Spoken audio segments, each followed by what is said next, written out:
بسم اللہ الرحمن الرحیم۔ دوستو میں حافظ عبدالرحیم جلگاؤں مہاراشٹر سے۔ دوستو اس مہینے حج کے سفر کا انشاءاللہ آغاز ہو جائے گا اور بہت سارے لوگ وہ حضرات جن کو اللہ تبارک و تعالیٰ نے استطاعت عطا فرمائی ہے اللہ کے گھر کا دیدار کرے گے۔ یہ بہت خوشی کی بات ہے، خوش نصیبی کی بات ہے۔ بہت سارے لوگ انتظار کرتے ہیں کہ ہمارا نمبر لگ جائے اور ہم اللہ کے گھر کا دیدار کریں۔ ہم دعا بھی کرتے ہیں کہ اللہ تبارک و تعالیٰ جتنے بھی لوگ سفر حج پر جا رہے ہیں، اللہ کے گھر کا دیدار کرنے جا رہے ہیں، اللہ ان کی جان مال کی حفاظت فرمائے، ان کے سفر کو آسان فرمائے، ان کی قربانیوں کو اللہ تبارک و تعالیٰ بے انتہا قبول فرمائے۔ دوستو اللہ تبارک و تعالیٰ نے قرآن میں فرمایا ہے وَلِلَّهِ عَلَى النَّاسِ حِجُّ الْبَيْتِ مَنِ اسْتَطَاعَ إِلَيْهِ سَبِيلًا۔ اس آیت میں یہ بتایا گیا ہے کہ جس کے اندر طاقت ہے، استطاعت ہے، اس پر حق ہے کہ وہ اللہ کے گھر کا دیدار کرے، مطلب حج کرے۔ دوستو اس بات کو یاد رکھیں کہ حج زندگی میں صرف ایک مرتبہ فرض ہے۔ حج زندگی میں صرف ایک مرتبہ فرض ہے۔ اب اگر کوئی آدمی ہر سال حج کر رہا ہے یا بار بار حج کر رہا ہے تو وہی سمجھ لے کہ جب پہلی مرتبہ حج ہو گیا تو اس کا فرض ادا ہو گیا، اب دوسری مرتبہ حج کرنا اس کا نفل عبادات میں، نفل حج میں شمار کیا جائے گا۔ دوستو ایسا بھی ہوتا ہے کہ بہت سارے لوگ حج پہ حج کرتے ہیں اور بار بار حج کرتے ہیں، ہر سال حج کرتے ہیں، مگر ایسے کئی تقاضے ہوتے ہیں دین کے جس کو پورا نہیں کر پاتے۔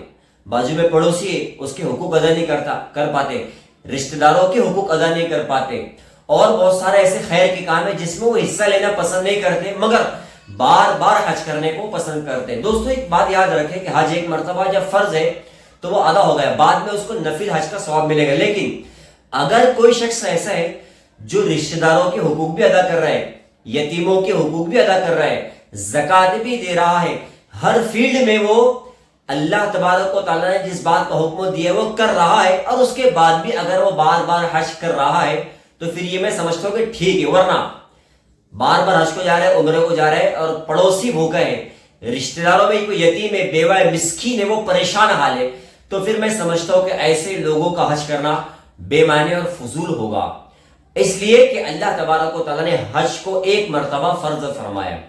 دوستو دوسری چیز جو یاد رکھنے کی وہ ہے کہ دیکھو ہم وہاں پر اللہ کی عبادت کے لیے جا رہے ہیں، کسی بھی طرح کے شاپنگ کرنے کے لیے، گھومنے کے لیے، یا سیلفی نکالنے کے لیے، یا فوٹو یا ویڈیوز نکالنے کے لیے ہم حج کو نہیں جا رہے ہیں۔ بہت سارے لوگ حج کو جاتے ہیں اور بازاروں میں بہت زیادہ ٹائم ان کا ویسٹ ہوتا ہے، بازاروں کے اندر بہت زیادہ گھومتے ہیں، کوئی ان کے ذہن میں بات رہتی ہے کہ ہم کو کتنے لوگوں نے دعوتیں کی ہے، سب کے لیے کچھ خریدنا ہے، یہ کرنا ہے، تو سارا ٹائم جو ہے شاپنگ کے اندر گزار دیتے ہیں اور مدینے کے بازار گھوم رہے ہیں، مکے کے سارے بازار گھوم رہے ہیں اور وہیں پر اپنا ٹائم پاس کر رہے ہیں۔ دوستو ایک ایک لمحہ بہت زیادہ قیمتی ہوتا ہے، بہت اہمیت کا ہوتا ہے، اس لیے ہم حج کے موقع پر فضول شاپنگ میں وقت کو برباد نہ کریں۔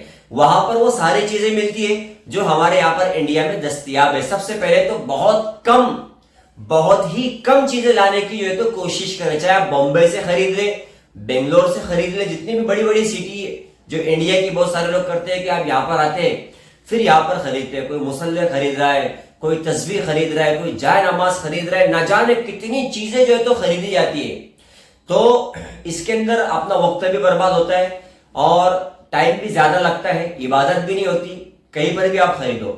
تو ہم اپنے آپ کو بازاروں کی زینت نہ بنائیں، شاپنگ مال کی زینت نہ بنائیں، خریدی کی زینت نہ بنائیں، اللہ کے گھر کا دیدار کریں، طواف کریں، لبیک اللہم لبیک کا نعرہ لگائیں، اللہ سے دعا کریں، پورے مسلمانوں کے لیے دعا کریں، اپنے آپ کے لیے دعا کریں، اپنے گھر کے لوگوں کے لیے دعا کریں، مسلمانوں کے مستقبل کے لیے دعا کریں، اچھے ایجوکیشن کے لیے دعا کریں، اچھی تعلیم کے لیے، اور اچھے مسلمان کیسے کامیاب ہو ہمارے ملک بھارت میں، پوری دنیا میں، اس کے لیے ہم اللہ تبارک و تعالیٰ سے وہاں پر دعا کریں، اس بات کا ذہن میں رکھیں۔ دوسری چیز، اب وہاں سے بہت سارے لوگ زمزم لاتے ہیں، زمزم کا پانی اور کھجور لاتے ہیں، یہ ٹھیک ہے، اس کو لانا چاہیے اور اس کو تقسیم کرنا چاہیے، لوگوں کے اندر دینا چاہیے، یہ اچھی بات ہے۔ اس کے علاوہ کسی بھی طریقے کی شاپنگ کا ہم ماحول نہ بنائیں اور اس کو اپنے ذہن میں بالکل بھی نہ رکھیں۔ دوسری چیز دوستو، ہم جب یہاں سے ودا ہوتے، جب ہم یہاں سے جاتے تو بہت سارے لوگوں کو دعوتیں کی جاتی ہے، ہر کوئی دعوت پر بلاتا ہے،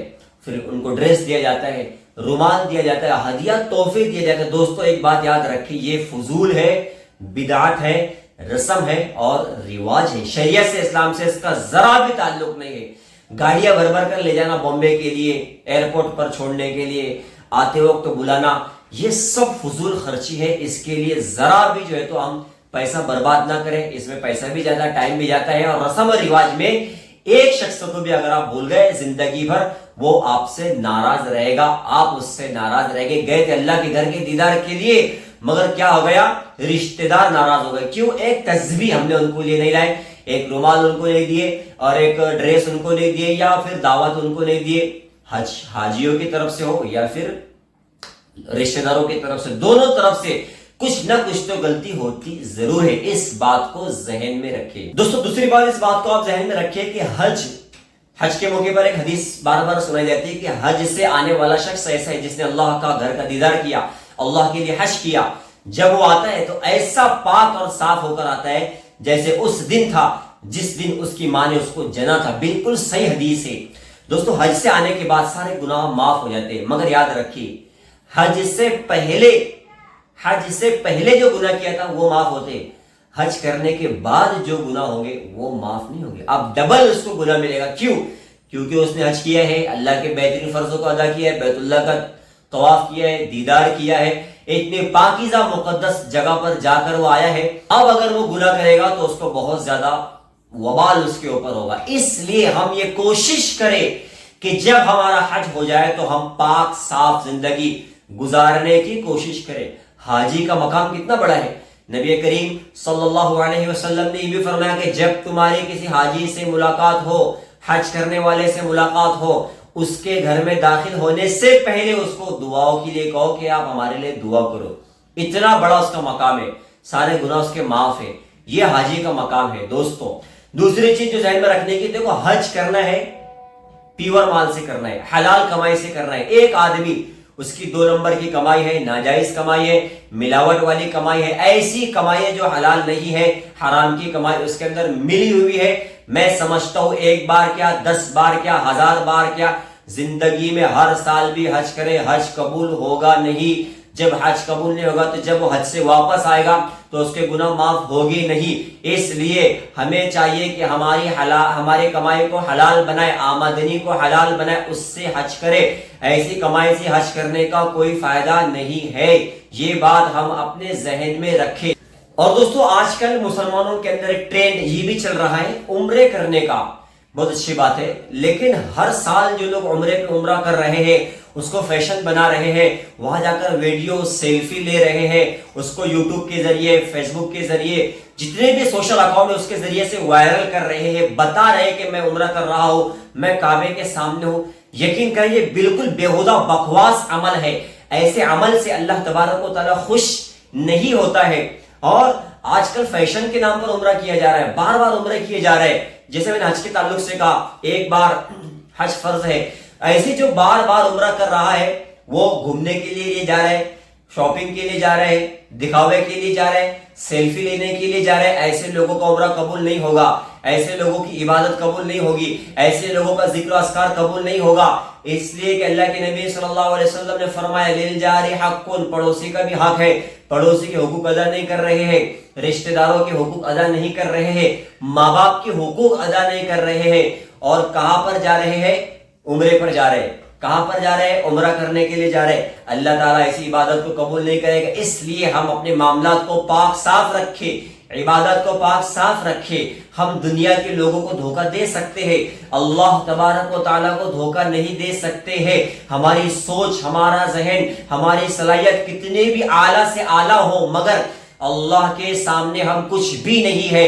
اللہ ہماری دل کی سب سے قریب والی جو نس ہے، رگ ہے، اس سے بھی زیادہ قریب ہے، دیکھ رہا ہے، سن رہا ہے، سمجھ رہا ہے کہ ہماری نیت کیا ہے، ہمارا ارادہ کیا ہے، ہم نے کس کو ناراض کر کے گیا، خالہ کا دل، ماموں کا دل، پھوپھا کا دل، بڑے ابا، رشتہ دار جتنے بھی ہیں، چاچا، بھائی ہے، بہن ہے، بچے ہیں، جوائی ہے، داماد ہے، بہن بھائی، جتنے بھی سب رشتہ دار ہیں، اگر ہم نے ان کے حقوق کو ضائع کیا ہوگا، ان کے حقوق کو مارا ہوگا، ان کو ستایا ہوگا، ان کو برا بھلا کہا ہوگا، کتنا بھی عبادت کر لو، کعبے کی دیوار کو پکڑ کر رو لو، آنسو بہا لو، اللہ تبارک و تعالی حج کو عمرے کو قبول نہیں کرے گا۔ اس لیے کہ نبی کریم صلی اللہ علیہ وسلم نے کیا کہا تھا کہ اے کعبہ تو بڑا مقدس ہے، بڑا پاکیزہ ہے، تیری عظمت کتنی اعلیٰ ہے، مگر یاد رکھ ایک مومن کی، مسلمان کی عظمت اور اعلیٰ تجھ سے بھی زیادہ ہے۔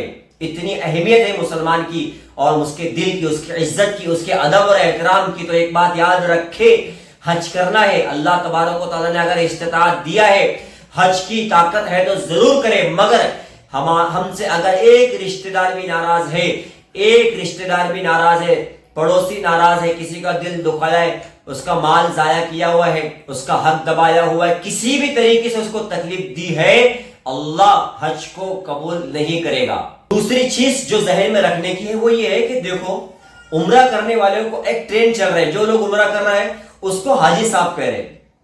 ابھی پتہ نہیں یار لوگوں کے ذہن میں کیسے یہ باتیں آ جاتی ہے، عمرہ کرنے والے کو حاجی کیسے کہا جاتا ہے؟ جو حج کرتا ہے اس کو بھی حاجی نہیں کہہ سکتے۔ مجھے بتائیے، اگر کوئی نماز پڑھ رہا ہے تو کیا اس کو نمازی کہے گے؟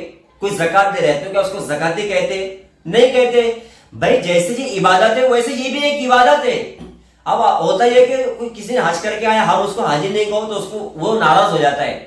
ارے بھائی یہ فضول اور بکواس اور بےہودہ باتیں، شریعت کا اس میں ذرا بھی کسی طرح ثبوت نہیں ملتا ہے۔ صحابی نے حج کیے، کتنے صحابہ نے، اللہ والے بزرگوں نے حج کیے۔ مجھے بتائیے جتنی بھی اولیاء اللہ ہے، جتنے بھی صحابی ہے، ان کے ہر صحابیات ہیں، ان کے نام کے آگے آپ نے کبھی حاجی لکھا ہوا دیکھا ہے کیا؟ نہیں لکھا ہوا۔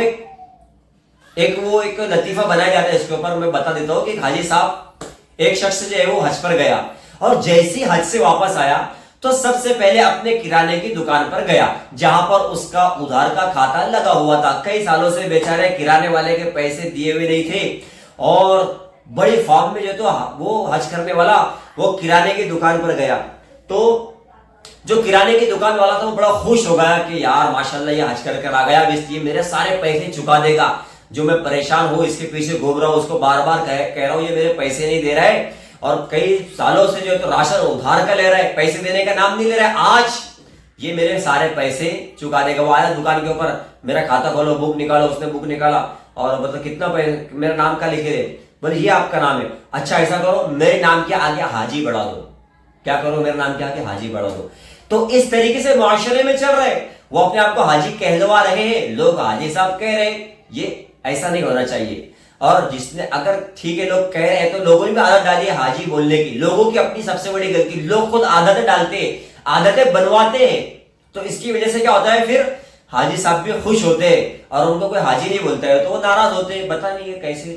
ایسا حج کرو، ایسا زکات دو، ایسا عمرہ کرو، ایسی عبادت کرو کہ کسی کو کانوں کان خبر نہ ہو، کسی کو پتہ نہ چلو۔ ایک ٹرینڈ یہ چلتا ہے کہ حج پہ جاتے ہیں تو پھول ہار ڈالا جاتا ہے، سارے رشتہ دار چھوڑنے کے لیے آتے ہیں، سب کو بلایا جاتا ہے، دعوتیں کی جاتی ہے، یہ بھی ایک بدعت ہے، رسم ہے، رواج ہے، شریعت میں اس کا کوئی بھی تعلق نہیں ہے۔ یہ فضول خرچی سے بھی ہم بچے اور اپنے آپ کو بچائے۔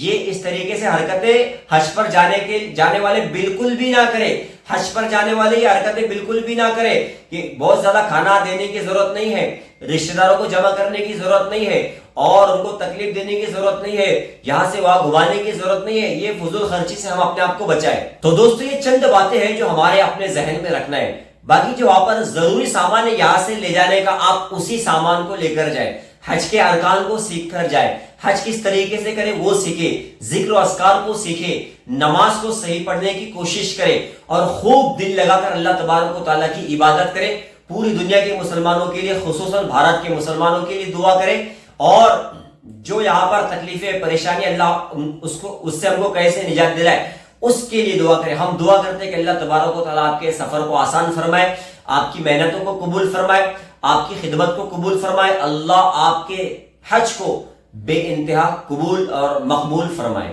اور اس